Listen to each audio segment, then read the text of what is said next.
Clara. Mana itu si orang Clara itu? Kok nggak ada? Oh, nggak ada juga di sini. Tumben, biasanya pagi-pagi dia nongol dia. Coba kita video call dulu aja lah. Mana nih? Halo, Clara. Halo Dik, Halo. udah kedengeran belum suaranya? Udah. Wah, sinyalnya aman ya? Iya, aman. Emang lagi di mana nih? Iya nih, masih di pulau, belum bisa balik Jakarta. Kok gitu? Emang gak kangen sama kita? Gak kangen sama kita? Enggak, aksesnya emang ditutup karena emang cuacanya agak oke sih. Jadinya belum bisa berangkat balik deh. Iya, lagi ngapain sih di pulau begitu? Hah? Di pulau ngapain? Iya, ngapain? Nangkep mermaid. Alah. Ya ada kegiatan lah. Ya kegiatan sambil healing tipis-tipis sih, mantai gitu kan. Taunya nggak bisa pulang. Ya lagian. BTW tumben tuh rambut hitam banget. Rambut Nah. Rambut pula yang dikomentarin salfok banget ya. Iya. Iya. Ya namanya juga di pulau ya kan, masa iya bisa berkode-kode. Ya kan biasanya warna-warni tuh rambut kayak permen curah. Hah? Gimana? Halo, Clar. Yah, sinyalnya ini pas ini. Wah, berarti mesti nge-host sendirian. Ya wis, nggak apa-apa, gas lah. Kita buka dulu kalau gitu.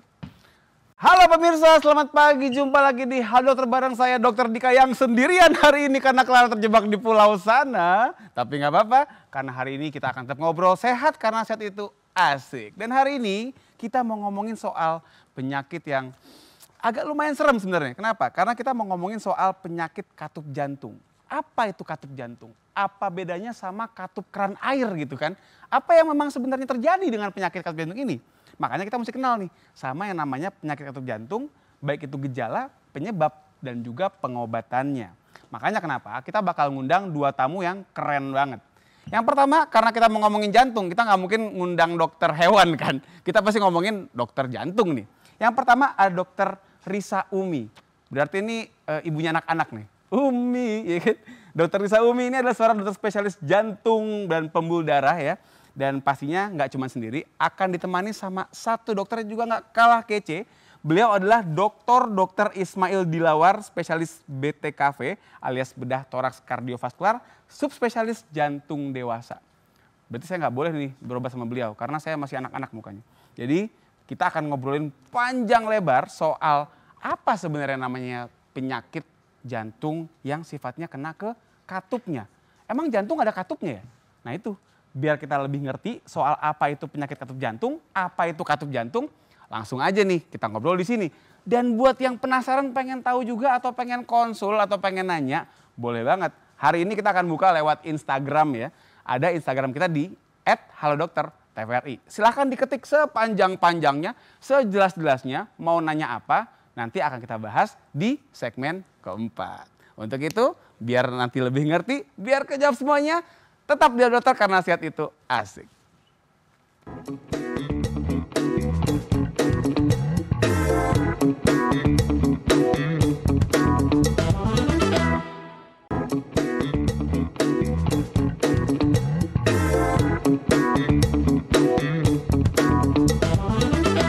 Kembali lagi di acara Halo Dokter karena sehat itu asik. Hari ini kita mau ngobrol asik soal penyakit katup jantung, bagaimana gejalanya, penyebabnya, dan gimana cara ngobatinnya.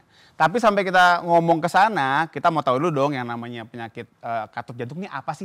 Apa iya jantung itu ada katupnya? Seperti apa bentuknya? Untuk itu langsung aja nih kita undang narsum kita yang pertama, Dr. Risa Umi, spesialis jantung dan pembuluh darah FIHA.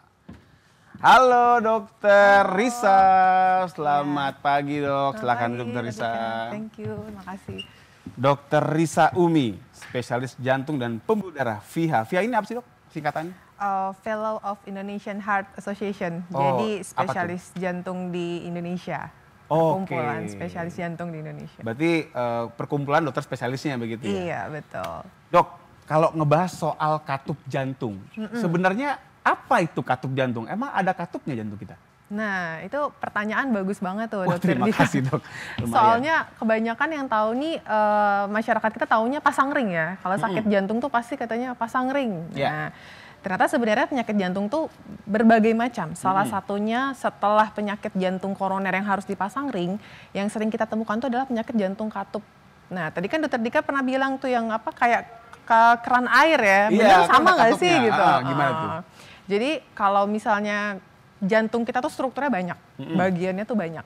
Ada yang pembuluh darah, itu yang kalau tersumbat harus pasang ring. Nah, di dalam jantungnya itu sendiri ada namanya klep atau pintu. Pintu jantung nih. Oke. Ada di jantung kanan, ada di jantung kiri. Oke. Nah, tugasnya untuk mengatur supaya aliran darah itu satu arah. Jadi nggak bolak-balik tuh aliran darah kita. Biar one way.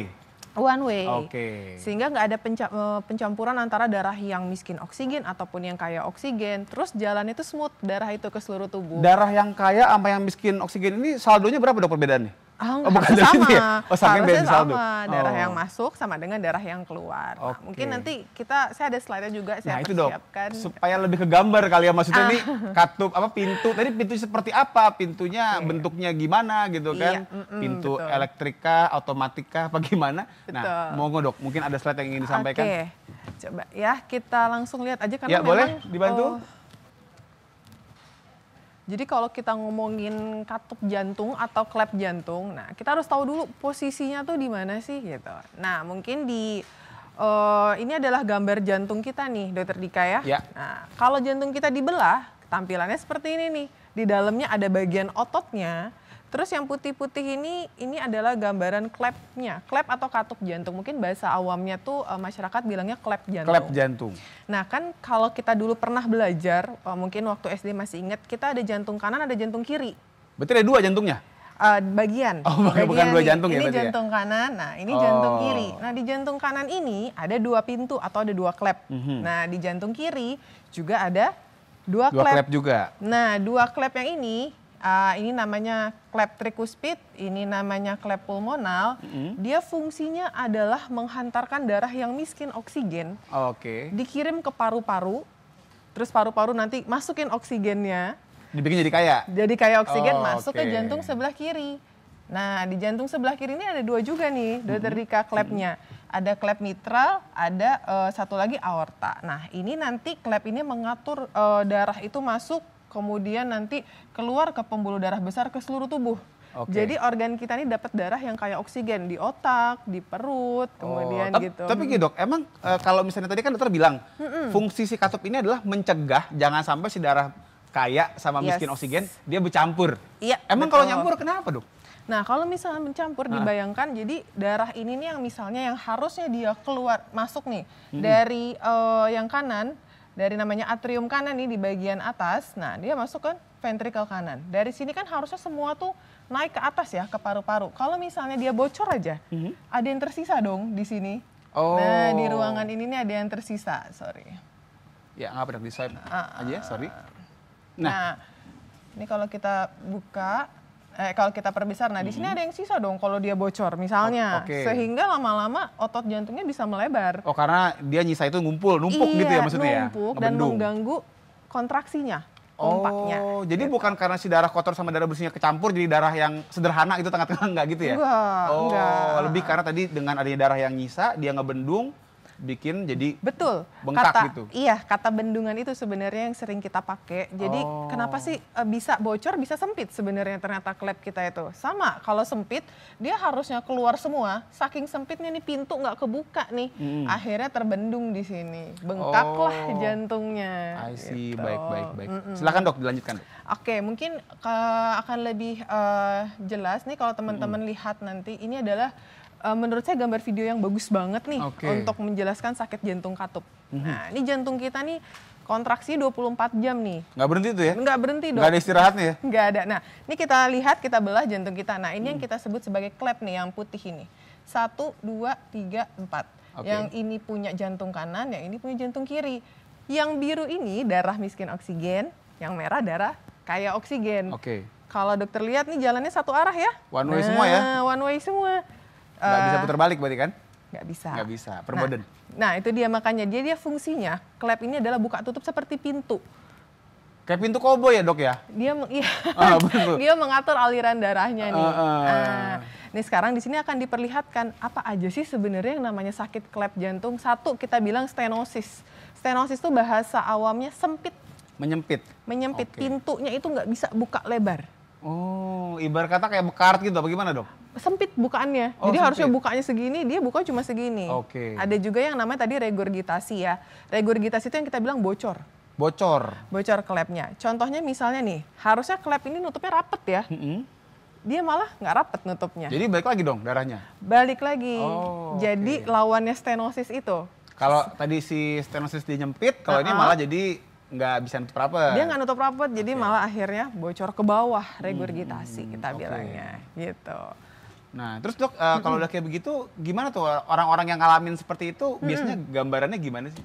Nah, jadi kalau misalnya kita bicara tentang klep jantung, tentu kan kita bertanya-tanya, apa sih penyebabnya gitu Ya, ya? benar. Kok bisa? Jadi kita tahu, kita tuh harus ngapain nih Betul. gitu. Jadi kebanyakan sakit klep jantung itu tuh didapat Dok ternyata. Didapat maksudnya berarti Karena ada suatu proses, ada suatu Oh. sakit di kita yang kena klep kita, makanya klep kita bermasalah. Bisa sempit, bisa bocor atau regurgitasi. Oke, maksudnya didapat adalah bukan dari lahir. Ya, sebenarnya bukan dari lahir kebanyakan. Part sebagian kecil ada satu part yang kita bilang kelainan jantung bawaan. Nah, itu juga ada Oh, masalah oke. klepnya. Cuman tidak kita jadi fokus bahasan pada hari ini. Berarti kalau istilah penyakit itu ada bawaan, ada yang didapat. Didapat. Kalau didapat dia dari lahir mah aman-aman aja sebenarnya, Betul. tapi dia akhirnya memperoleh di kemudian hari gitu kan. Iya. Itu pas anak-anak atau pas dewasa apa gimana tuh? Nah, di Indonesia itu sendiri ternyata proses infeksi itu masih tinggi angkanya. Kita bilangnya tuh sakit infeksi yang menyebabkan masalah klep jantung itu adalah namanya infeksi jantung rematik. Rematik bukannya pegel-pegel itu dok gara-gara mandi malam. Kan biasa gitu ya Bener. mandi malam gitu kan dibilangnya jadi Bener. rematik. Iya, kebanyakan tuh pasien-pasien kami juga bilang gitu, rematik tuh bukannya sakit sendi ya. Pegel-pegel, Ah. bengkak-bengkak itu gimana? Nah, tapi kalau untuk rematik yang khusus untuk menyebabkan sakit jantung, kita bilangnya rheumatic heart disease. Nah, Jantungnya pegel berarti? nggak gitu. Oh, enggak, sorry. Jantungnya Jadi nggak gimana? bisa pegel. Oh iya, jadi apa yang dimaksud dengan kata rematik dok sebenarnya dok? Jadi rheumatic heart disease itu penyebabnya adalah infeksi bakteri. Nah, bakteri itu masuk ke dalam tubuh. Biasanya pada usia anak kecil suka ISPA. ISPA itu infeksi saluran napas Bapil. batuk pilek Batuk pilek. berulang gitu ya, infeksi paru berulang. Nah, itu kan disebabkan oleh bakteri. Bakterinya itu kalau misalnya sampai ke jantung, proses infeksi atau peradangan yang menyerang jantung, klepnya bisa bermasalah. Bentar dok, berarti artinya orang kena batuk pilek doang bisa ke jantung? Beberapa ada yang rentan. Jadi nggak ngeri semua amat. sih, memang nggak semua. Misal anak-anak yang batuk pilek pasti nih nantinya jantungnya akan terinfeksi. Enggak. Ada beberapa yang menyebabkan rentan. Jadi multifaktor tuh yang menyebabkan anak tersebut kena infeksi bakteri tersebut, terus kemudian jantungnya mengalami kelainan. Ikut-ikutan kena. Itu karena genetik atau apa dok kalau kayak gitu? Proses yang namanya proses imunologis. Oh, Jadi oke. ada autoimunnya Daya tuh. tahannya memang bermasalah ya berarti ya? Iya, betul. Dan memang ada bakteri-bakteri tertentu yang akan menyebabkan infeksi jantung Bisa ke itu. situ. Jadi nggak semuanya. Terus dok ada lagi, apa lagi selain tadi infeksi? Nah, terus kemudian kalau misalnya yang infeksi jantung rematik tuh biasa kenanya di klep yang mitral nih, yang kiri ini nih. Mitral sama aorta nih. Nah, ini biasanya kenanya di sini. Kalau misalnya yang satu lagi ada yang namanya proses penuaan, degeneratif nih dok. Jadi kalau misal di tulang kita tuh punya istilah yang namanya osteoporosis ya. Pengeroposan. Pengeroposan Ya. tulang. Ada yang disebut sebagai di sini aorta stenosis. Nah, ini biasanya penyebabnya karena proses penuaan, dok, degeneratif. Artinya apa? Udah pengapuran nih klep jantung kita. Jadi yang harusnya klepnya licin ya, halus gitu, karena proses penuaan dia lama-lama ada kapur di klepnya dan itu akan bikin sempit bukanya. Baik buka tutupnya. Tapi gini dok, kan semua orang pasti menua ya? Nggak ada orang makin lama makin muda gitu, nggak ada kan? Nggak ada, betul. Mau kayak gimana skincare-nya pun. Tapi Iya. orang-orang seperti apa yang akhirnya bisa mengalami ini? Nah, bagus banget tuh pertanyaannya. Jadi Wah, memang 2 kali aja dapat nih. tidak semua orang-orang yang mengalami proses penuaan atau degeneratif ini akan bikin katupnya bermasalah. Misalnya ada membuat orang yang bikin rentan itu contohnya misalnya kalau ada faktor merokok. Pada lansia yang ternyata misalnya ada riwayat perokok berat, itu kan proses stres oksidatif banyak ya di dalam tubuh. Nah, itu akan membuat pasien ini rentan untuk kena kelainan klep jantung berupa penyempitan. Oke. Penyempitan tadi. Terus kemudian yang kedua, ada faktor genetik juga. Oh, lagi-lagi genetik ya? Genetik juga. Jadi ternyata keluarganya kalau dilihat silsilahnya, oh ada nih yang sakit ini. Nah, kemudian dia jadi lebih rentan. Contohnya Oke, seperti iya, itu. iya. Terus dok, ada apa serangan jantung? Nah, ini lagi nih yang terakhirnya adalah faktor serangan jantung. Serangan jantung ini kalau misalnya ketemu pasien yang serangan jantungnya dengan komplikasi, jadi serangan jantung itu kan nyerangnya pembuluh darah jantung ya dok. Nah jadi harus pasang ring nih ceritanya. Tapi ternyata kalau serangan jantungnya berat, otot jantungnya banyak yang mengalami kematian, yang paling sering kan adalah klep mitralnya nih, yang sini nih, yang kiri. Oh oke. Jadi klep mitralnya ini bocor karena otot yang menyangga klepnya ini nih rusak, mati. Jadi gerakannya nggak bagus. Iya. Dok, monggo dok, boleh silakan dok dulu. Saya jadi agak penasaran ya dok, karena kan tadi kan kalau kita lihat nih infeksi batuk pilek kan orang ya sering kena kan, anak-anak apalagi. Terus juga tadi serangan jantung juga kasusnya banyak gitu kan. Apa yang bisa dikerjakan orang supaya yang udah terlanjur batuk pilek tadi atau kena serangan jantung supaya tidak berprogres sampai kemari? Jangan dijawab dulu dok, karena kita mesti rehat dulu nih ya. Dan buat pemirsa yang pengennya jangan lupa, boleh dari sekarang diketik nih Instagramnya kalau mau nanya-nanya. Mungkin ada tetangga atau keluarga sendiri kali kan yang mengalami gangguan katup seperti ini. Silahkan ketik aja pertanyaannya, kirim ke @haldokter_tvri. Akan kita bahas nanti di segmen keempat dok ya. Jangan kemana-mana, tetap di Halo Dokter karena sehat itu asik.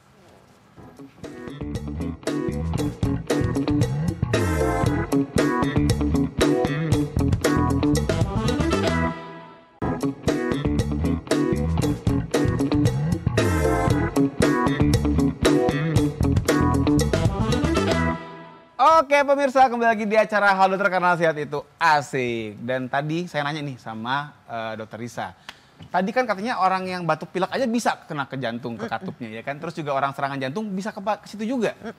Kalau udah kadung dok, udah terlanjur nih kena batuk pilek atau kena serangan jantung. Supaya nggak progres jadi ke situ gimana dok caranya? Ada nggak upaya-upaya untuk menghindari gitu? Oke, untuk menghindari ya supaya nggak keburu terlanjur nih Kejadian, gitu, terlambat kejadian ya. Ini kita pakai slide ya. Boleh dong kalau ada dok. Nah, jadi yang penting nomor satu tuh kita harus mengenali dulu gejala. Kita harus ta'aruf, harus kenalan ya. Kenalan. Kita harus mengenali diri sendiri. Ada nggak sih gejala? Memang sakit klep ini nih nggak melulu akan jadi langsung berat. Ada gejalanya derajat ringan, sedang, sama berat. Oke. Nah, yang derajatnya sedang berat kadang-kadang menimbulkan keluhan kayak misalnya cepet capek. Tapi cepet capeknya ini progresif. Biasanya saya dulu tuh ya dok, kalau naik turun tangga tuh kuat loh gitu. Kok saya habis kena serangan nih, naik turun tangga saya jadi cepet capek gitu ya. Tapi kan bukannya begitu dok, namanya jantungnya udah nggak normal lagi, bukannya pasti akan lebih cepet capek? Iya betul, makanya ketika kita ada keluhan seperti ini, kita harus udah mulai aware. Saya harus periksa nih. Jadi pertama kali itu kita kenali dulu gejala mudah lelah, sesak napas, sakit dada, perut bengkak, kaki bengkak, serta ada gejala pusing ataupun hampir pingsan biasanya. Bentar dok, itu perut bengkak biasanya kita nih bapak udah 40 tahun kan pasti bengkak ke perutnya, beda lagi ya? Beda lagi. Biasanya perut bengkak ini nih khasnya tuh kalau dari jantung gini, dia tuh prosesnya cepet nih dok. Oh tiba-tiba? Dalam 1-2 minggu dok, saya pakai celana nih, kok celana saya jadi sempit banget ya? Padahal makan saya biasa, perut saya tiba-tiba kok besar. Nah, apalagi kalau misalnya perut bengkak disertai dengan kaki bengkak. Simultan tuh kejadiannya tuh. Kakinya di mana dok? Di kaki, maksudnya di kaki yang betis bawah? ke bawah nih. Oh, betis bawah. Namanya telapak kaki. Telapak kaki. Sampai ke atas sedikit di bawah lutut, nah itu bengkak biasanya. 1-2 minggu itu ya? Dalam 1-2 minggu tuh biasanya progresif kalau misalnya bengkaknya tuh dari jantung nih dok. Wah hati-hati, karena sering banget itu dok, abis lebaran kan ketemu nastar sama opor tuh. Iya. Jangan-jangan gara-gara jantung, oh bukan, belum tuh kesana ya? Belum. Nah biasanya juga nggak cuma bengkak aja dok keluhannya. Dia ada mudah lelahnya, ada sesak barengan nih keluhannya ya. Nah kalau udah ketemu nih gejala seperti ini di diri kita ya, pasti kita ngerasa nih dok, kita tuh nggak enak badan tuh pasti kita ngerasa. Apalagi ada keluhan ini. Nah yang harus kita lakukan adalah jangan didiemin. Oh iya, tapi dok maaf dok, sebelumnya saya masih penasaran. Tadi kan dokter bilang penyakit katup itu ada yang sifatnya itu dia bentuknya nyempit, ada yang bocor. Iya, nah betul. Itu mau nyempit mau bocor gejalanya sama? Hampir sama. Oh bisa begitu ya? Padahal kan yang satu nutup, yang satu ngebuka gitu. Karena baik yang dia bikin sempit dan bikin bocor itu kan sama-sama bikin bendungan. Yang kalau yang klepnya sempit itu darah nggak bisa keluar, jadi makanya dia terbendung. Yang satu lagi yang bocor, yang harusnya darah itu keluar semua, dia balik lagi ke bawah. Ngebendung juga. Akhirnya menyebabkan gejala. Tapi memang beberapa kelainan klep atau kelainan katup tuh ada yang spesifiknya.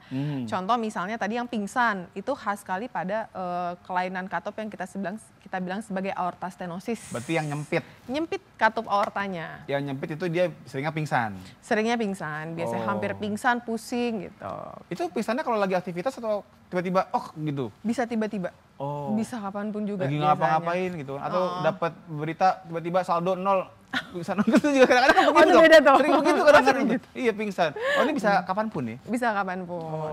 Tapi yang kayak tadi saya cerita aorta stenosis itu salah satu proses degeneratif penyebabnya. Penuaan. Jadi biasanya kenanya pada orang lansia usia di atas 60 tahun biasanya. Dok bener nggak sih dok katanya makin kemarin tuh yang kayak gitu-gitu makin cepet. 40-50 udah bisa gitu bener nggak?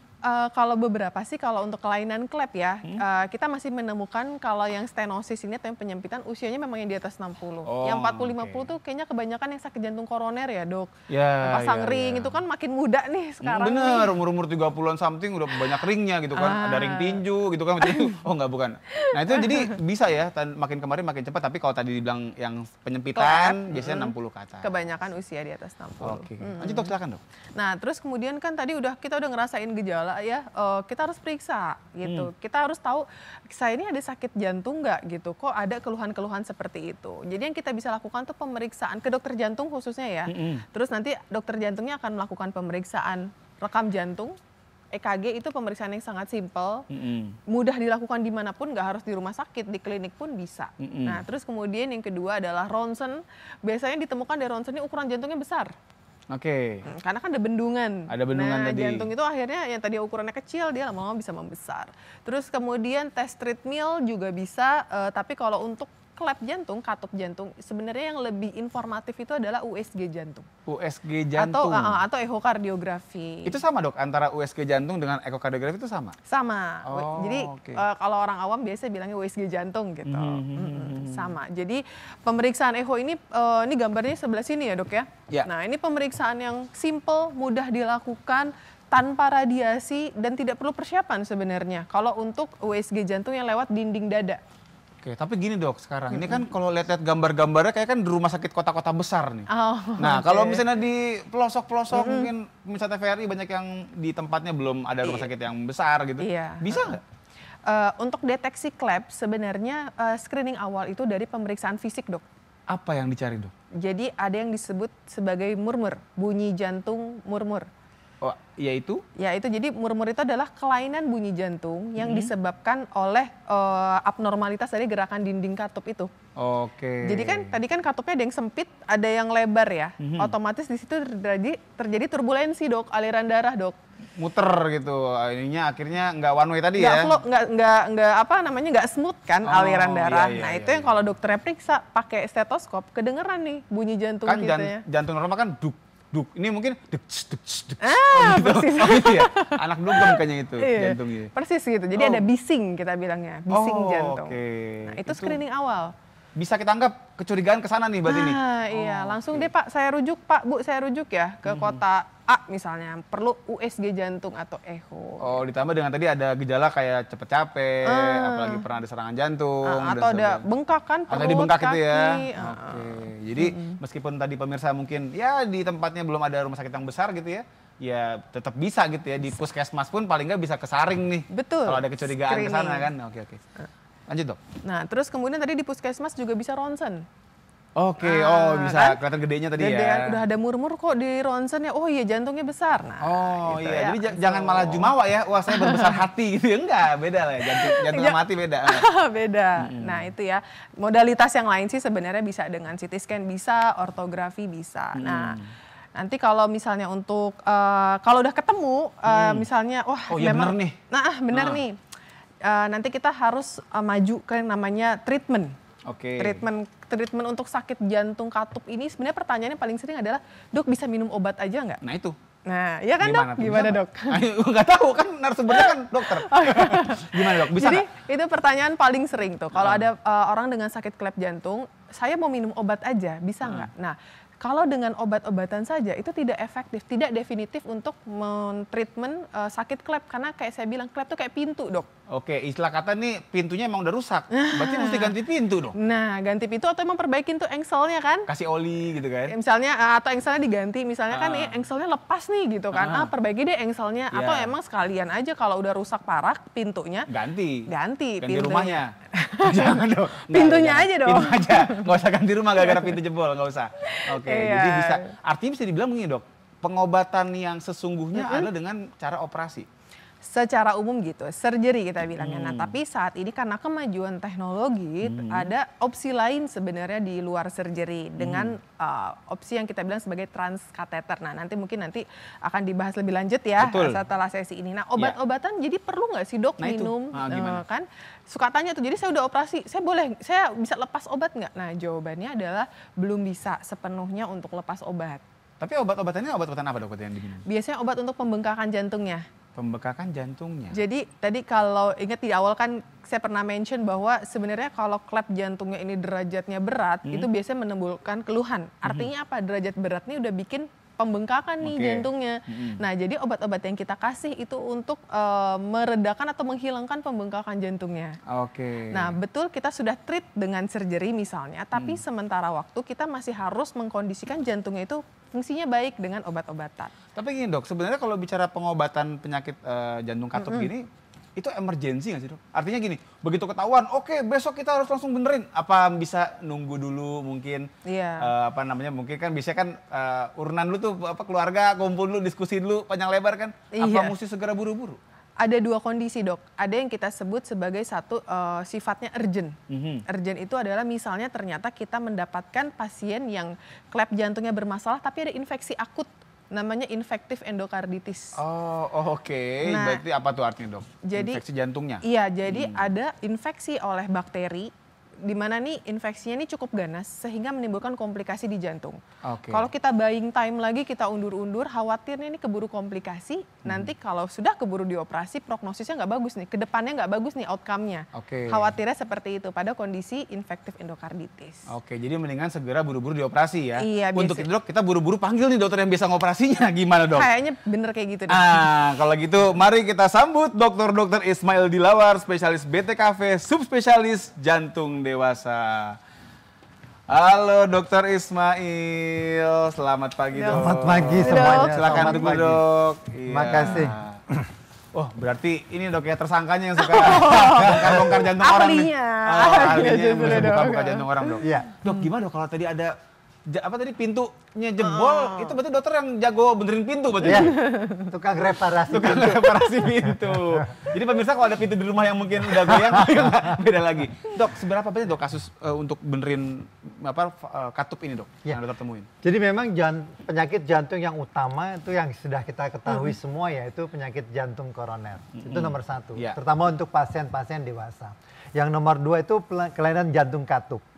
Dan itu juga termasuk salah satu penyakit jantung yang bisa menyebabkan kematian. Sama seperti koroner. Sampai Cuman meninggal? karena masyarakat tidak pernah tahu masalah kelainan jantung katup, mereka pikir mungkin koroner yang paling berbahaya. Tapi ini pun bisa menimbulkan bahaya. Bisa misalnya kematian, serangan jantung, kaki bengkak, sesak nafas, dan sebagainya. Nah, salah satu tadi yang udah dibicarakan adalah kita harus segera mengatasi, jangan sampai jatuh ke dalam kondisi yang lebih buruk. Lebih buruk. Nah dok, kita akan bahas nih dok ya bagaimana sih upayanya atau caranya seperti apa nih diapain nih si katupnya itu kan. Tapi nggak sekarang dok, kita mesti jeda dulu dok ya. Dan pemirsa jangan lupa nih, buat yang mau nanya silahkan ketik Instagram ya, ketik aja di DM di @haldokter_tvri. Dan kalau misalnya mau konsul, mau datang kemari boleh? Oh jangan minta dioperasi, kita nggak bisa di sini ya dok ya. Jadi boleh tinggalkan saya DM kita di Instagram, jadi kita akan jawab setelah ini ya. Jadi tetap dokter karena sehat itu asik.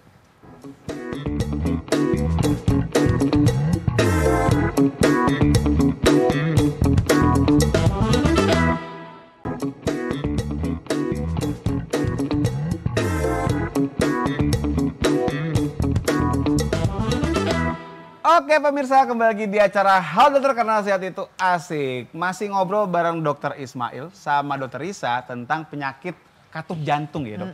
Dan tadi sebelum jeda saya sempat tanya nih, diapain itu pintunya kalau udah bermasalah, jadi kan mau yang nyempit, mau yang bocor.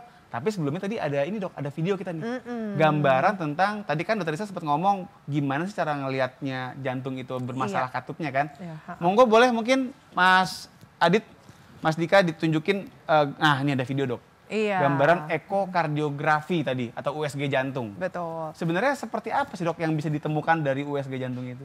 Iya, jadi memang betul kalau klep jantung itu kita paling informatif tuh dengan melakukan pemeriksaan yang namanya ekokardiografi atau USG. Jadi dia tanpa radiasi, caranya nanti ada alat yang ditempel di rongga dada kita.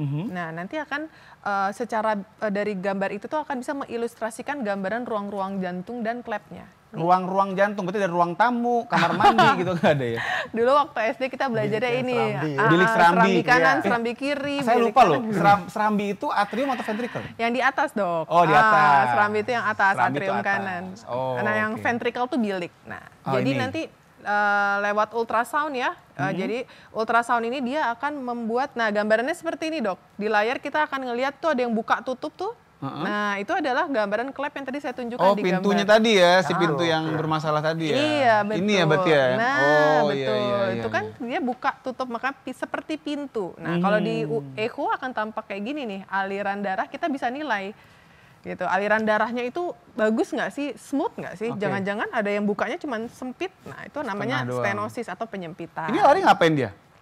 Maling apa gimana dong? Enggak. Jadi misalnya nih, kalau misal kita mau periksa USG jantung, itu banyak posisi pasien yang bisa kita posisikan. Sambil lari bisa? Resting bisa, terus kemudian pasiennya sambil aktivitas gitu ya, atau kita kasih obat, itu juga bisa sebenarnya, Dok. Jadi sambil lari bisa di USG? Biasanya sih nggak lari yang secepat itu ya, suruh jalan aja. Oh iya, makanya ngejar-ngejar, kasihan dokternya ngejar-ngejar di belakang. Iya. Repot ya. Suruh jalan aja. Nah ini ya tampilannya, kita mau kasih tahu ke Bapak Ibu teman-teman nanti kalau echo itu seperti itu. Oke, dan ini tadi aman ya dok ya, nggak ada radiasinya, nggak segala aja. macam, bisa dikerjakan dengan mudah. Nah, Dokter Ismail, Iya. udah ketahuan nih, bener nih si pintunya, si katupnya rusak. Betul. Diapain dok? Tadi seperti disampaikan oleh Dokter Risa, kita bisa melakukan dua hal. Yang satu kita bisa ganti. Kalau katupnya rusak berat, kita ganti. Atau pintunya rusak berat. Tapi kalau misalnya rusaknya ringan aja, kita mungkin bisa perbaiki. Dengan cara apa dok? Nah, misal gini, kalau kita bayangkan pintu kan terdiri dari ada gagang pintu, ada daun pintu, ada kusennya gitu ya, ada engselnya. Ya. Kalau engselnya rusak, harusnya kita nggak perlu mengganti pintu sepenuhnya, semuanya. Iya, cukup sayang. engselnya aja kita ganti. Benar. Nah, itu kita berpikir demikian. Tapi kalau misalnya semuanya ada rusak, engselnya rusak, katupnya rusak, semuanya rusak, maka sebaiknya kita ganti. Oh. Ya. Nah, kita akan lihat di sini ya. Silakan dok. Bahwa kalau ini gambaran jantung gitu ya. Kemudian nanti ada gambaran katupnya yang bisa kita lihat. Nah, sebentar. Dok lagi OTW. Iya. Biasa sinyal. Sinyalnya dari jauh, dari Clara tadi. Clara yang ngirim nih berarti ini. Ya, Nah, Clara silakan, yang Dok. ngirim. Ya, kalau kita lihat di sini gambar ini misalnya demikian ya, kita lihat bahwa ada dua katup di sini. Ini katup jantung kanan, ini katup jantung kiri. Katakanlah katup jantung kirinya rusak. Oke. Tadi antara serambi dengan bilik dia bocor ataupun penyempitan. Kemudian dia udah nggak bisa dipakai lagi dan tidak bisa diperbaiki. Maka kita ganti. Pakai apa dok diganti Nah, dok? kita ganti, kita buatan dari pabrik kalau ganti biasanya. Jadi ada company atau pabrik yang khusus membuat katup. Oh Nah, gitu. katup itu seperti ini gambarannya. Nah, ini ada dua macam jenis, yaitu katup yang terbuat dari logam, kita sebutnya katup mekanik. Dan ini katup yang terbuat dari bahan yang diambil dari selaput jantung. Jantung siapa dok? Selaput jantungnya bukan jantungnya manusia ya, Iya. tapi tentu aja ini selaput jantung dari hewan. Oh dari hewan. Hewan yang paling sering kita gunakan adalah sapi. Oh sapi. Nah, ada juga yang terbuat dari babi. Tapi karena gitu. kita mayoritas Muslim. Muslim gitu ya, mungkin lebih aman kalau kita menggunakan yang terbuat dari selaput Sapi. jantung sapi. Dari kambing nggak bisa dok? Dari kambing? mungkin Lebih bisa. murah kali kalau dari kambing biasanya.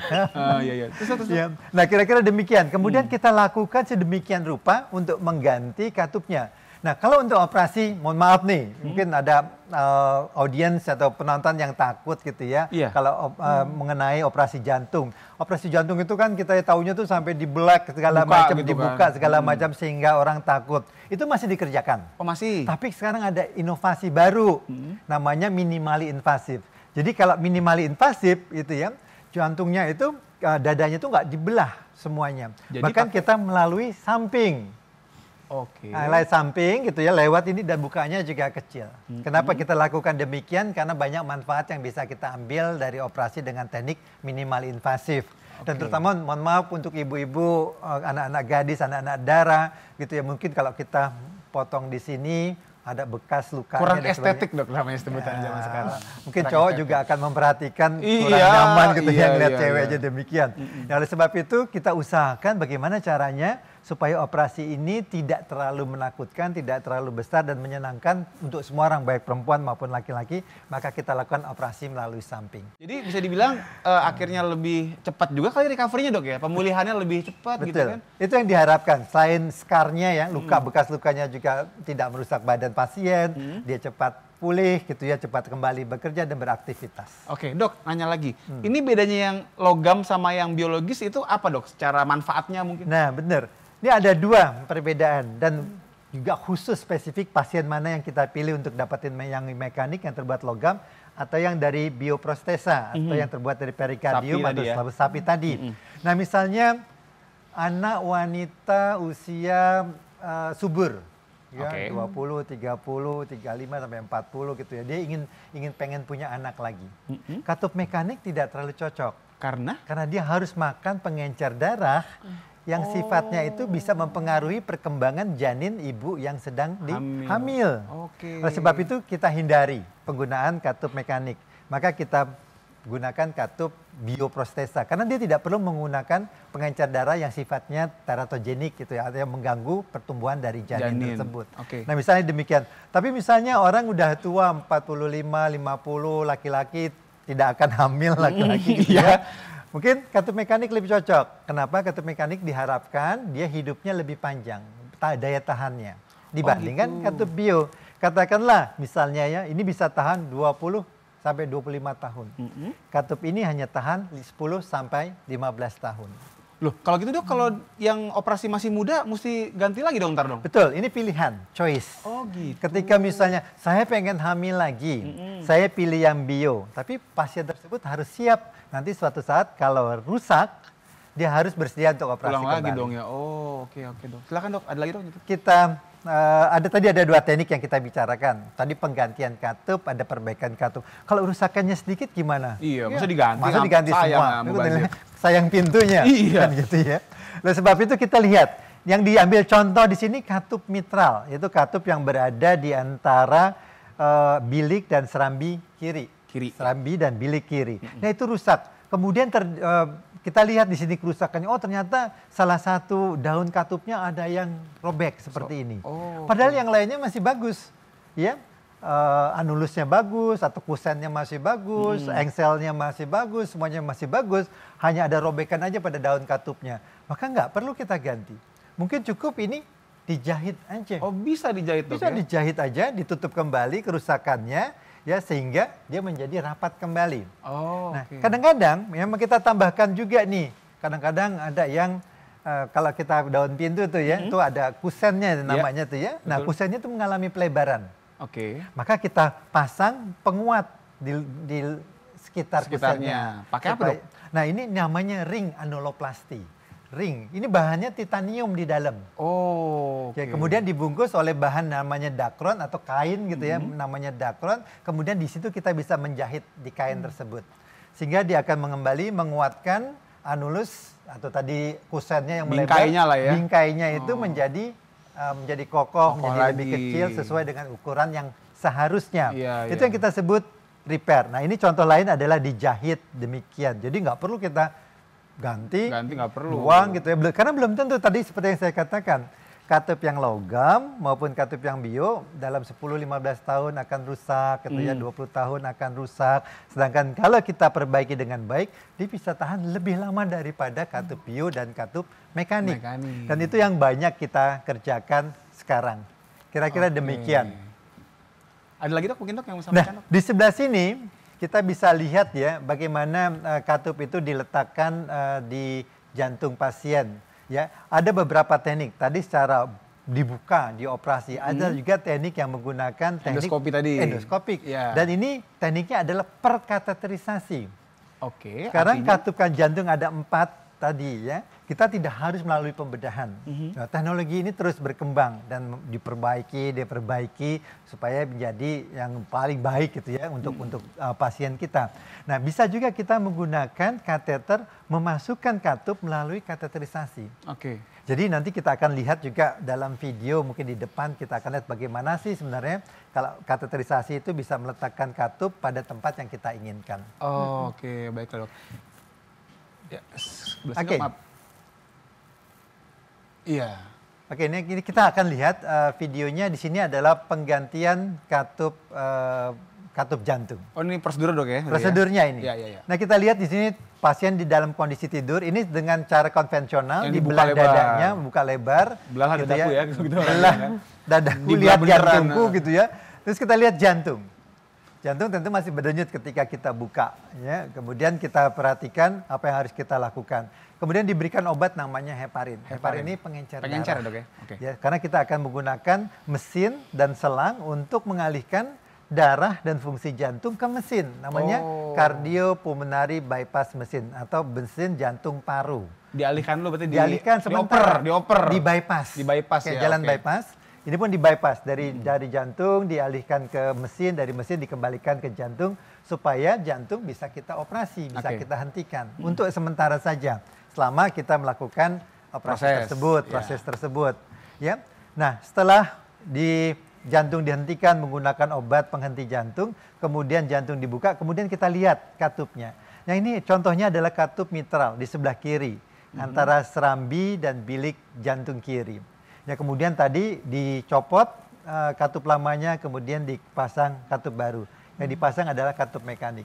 Kira-kira demikian kerjanya, membuka dan menutup sesuai dengan fungsi Fungsinya. jantung. Oh, Setelah itu oke. jantung ditutup kembali, cardiopulmonary bypass mesin yang kita pasang tadi, dicabut lagi selang-selangnya, kemudian dada ditutup kembali, operasi selesai. Widih, kalau ngomong gampang kayaknya. Dok, mau dong silakan dok. Dulu, dok. Terima kasih. Keren banget. Tapi gini dok, saya penasaran deh.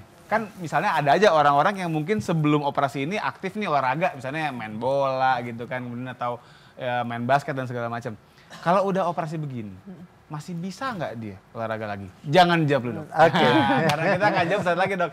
Dan juga abis ini jangan lupa nih, kita bakal menjawab semua pertanyaan yang masuk lewat Instagram kita di @halodoktr_tvri. Jadi kemana-mana, tetap di Halo Dokter karena sehat itu asik.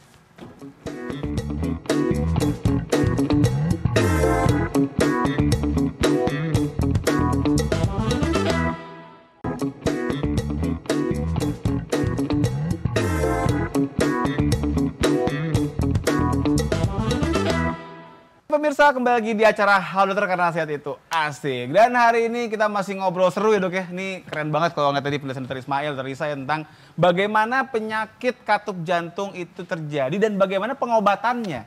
Dan tadi Dr. Ismail sudah menggambarkan dengan cukup jelas itu dok ya. Ada operasi yang dibuka lebar, ada yang pakai endoskopi yang kecil banget lukanya dan semuanya bisa sampai mengganti si katup jantung yang rusak.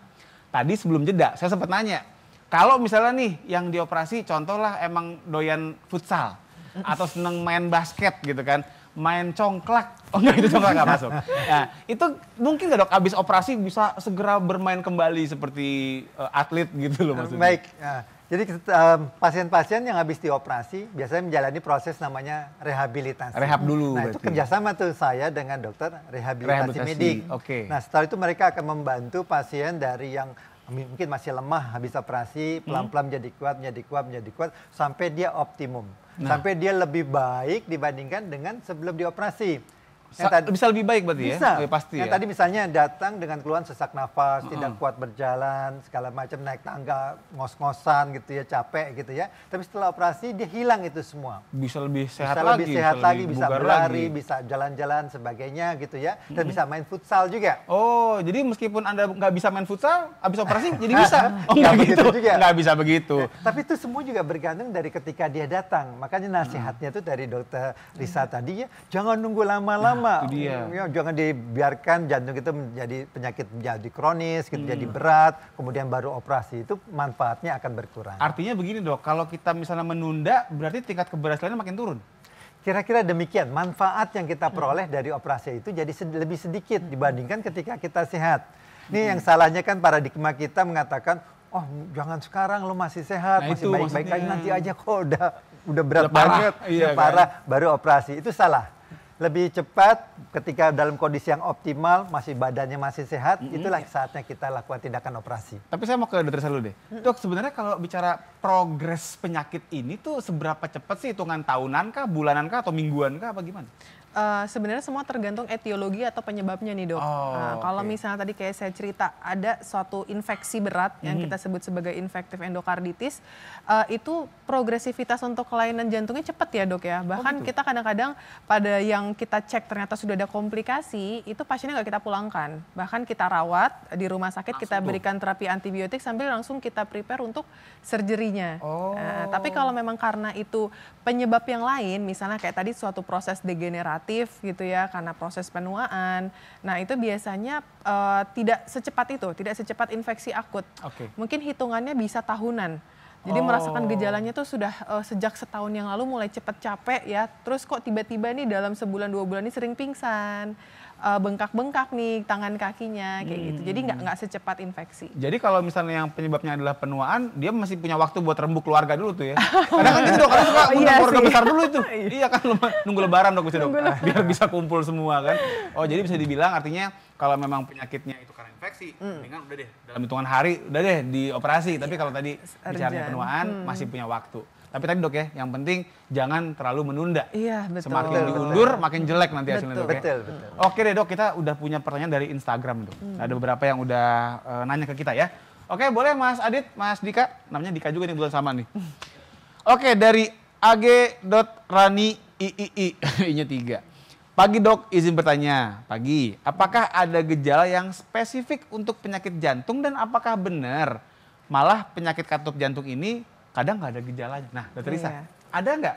Pertama tadi yang spesifik gitu ya, mungkin berbeda dengan penyakit jantung lain. Tadi kan terbilang sempat ada kayak gampang capek, kemudian sakit dada. Itu kan penyakit lain juga bisa kayak gitu dok ya. Betul. Artinya orang kena serangan jantung atau orang yang gagal jantung kan juga begitu. Betul. Ada nggak yang khas banget penyakit katup ini? Oke, jadi kalau yang spesifik untuk sakit jantung sebenarnya nggak ada ya. Misalnya kayak kalau sakitnya katup mitral itu pasti pasiennya sesak napas gitu. Kalau pulmonal misalnya pasiennya pasti nyeri dada, nggak ada dok. Nggak ada. Jadi memang kalau sakit klep jantung ini gejalanya itu kebanyakan tuh tidak spesifik.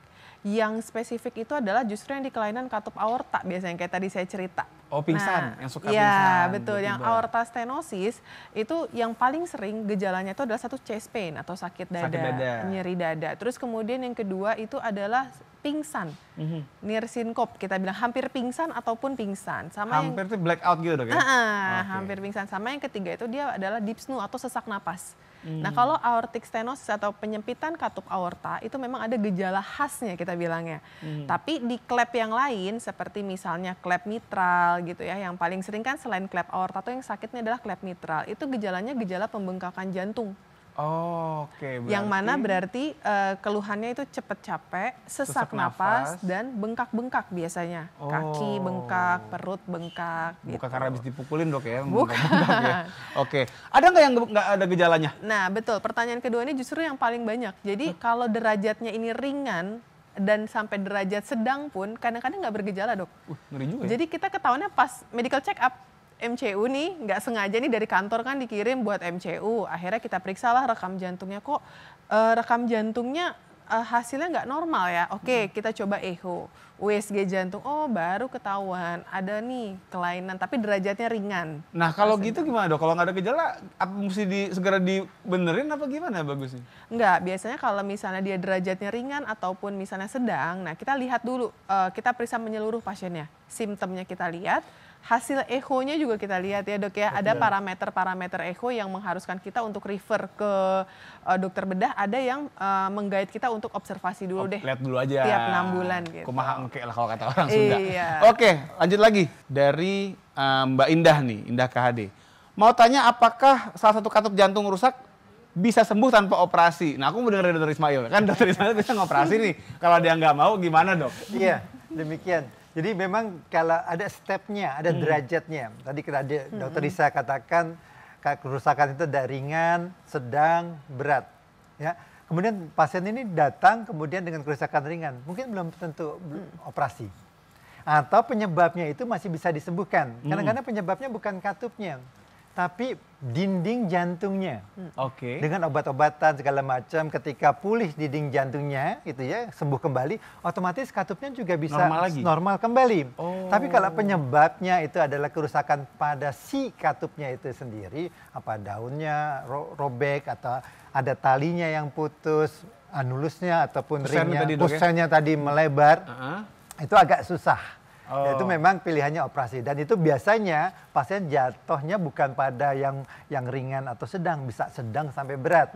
Nah kalau sedang sudah sampai berat disarankan untuk operasi. Dan mungkin dari ini ya, mungkin Indah KHD ini demikian gitu ya. Mungkin khawatir operasi itu menakutkan. Mungkin informasi saja bahwa operasi jantung termasuk salah satu operasi yang aman, dengan resikonya sebenarnya rendah. Oh iya? Cuman mitos di masyarakat kalau operasi jantung Ngeri berbahaya, dong, ngeri segala macam. Ya. Dibongkar gitu. Betul, padahal enggak demikian. Resikonya itu 1-2% dari 100% pasien yang dioperasi. Jadi itu sedikit sekali, kecil. Nah kita bagi kalau resiko itu ringan, sedang, berat. Kalau semua resiko di bawah 5% itu ringan. Dan gitu. kebanyakan operasi di Indonesia itu ringan. Kecuali mereka yang datangnya sudah terlambat sekali, sudah jelek baru mau operasi. Itu biasanya memang resikonya menjadi sedang atau berat. Nah itu, berarti sekali lagi Dok, kita bisa sampaikan bahwa pemirsa nih kalau misalnya memang ada kecurigaan, atau jangan kecurigaan deh, udah benar-benar ketahuan nih ada masalah dengan katup, jangan ditunda-tunda ya Dok ya.